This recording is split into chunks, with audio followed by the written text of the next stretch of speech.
বাংলাদেশে গ্রাহকরা যদি ব্যাংকে টাকা রাখার পর সেই গচ্ছিত অর্থ চাহিদা মাত্র নির্দিষ্ট চার্জ কর্তনের মাধ্যমে সেই টাকা ফেরত নিতে পারে, তাহলে মোবাইল কোম্পানির কাছে আমরা যারা গ্রাহকরা মোবাইলের টাকা রিচার্জ করি এবং ডাটা রিচার্জ করি, সেই অব্যবহৃত ডাটা এবং মোবাইলের সেই টাকা অর্থাৎ রিচার্জকৃত টাকা ব্যবহার করার পর কিংবা ব্যবহার যদি আমি না করি, তাহলে নির্দিষ্ট মেয়াদান্তে সেই টাকাগুলোর কোনো ফেরত আমরা পাই না। অর্থাৎ সেই নির্দিষ্ট মেয়াদে সেই টাকাগুলো যে কোনো উপায়ে মোবাইল কোম্পানিগুলোর হাতে নিয়ে যায়। প্রতারণার এই ফাঁদ থেকে গ্রাহকদেরকে বাঁচানোর জন্য বাংলাদেশ সরকার কি পদক্ষেপ নিয়েছে এবং সেটি কবে নাগাদ বাস্তবায়ন হতে পারে? ধন্যবাদ মাননীয় স্পিকার।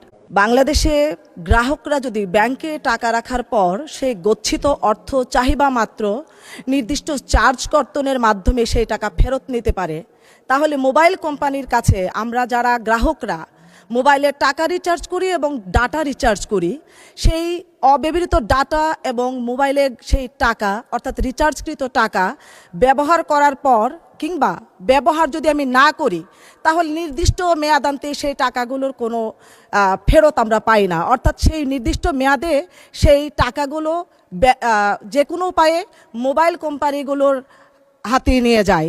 প্রতারণার এই ফাঁদ থেকে গ্রাহকদেরকে বাঁচানোর জন্য বাংলাদেশ সরকার কি পদক্ষেপ নিয়েছে এবং সেটি কবে নাগাদ বাস্তবায়ন হতে পারে?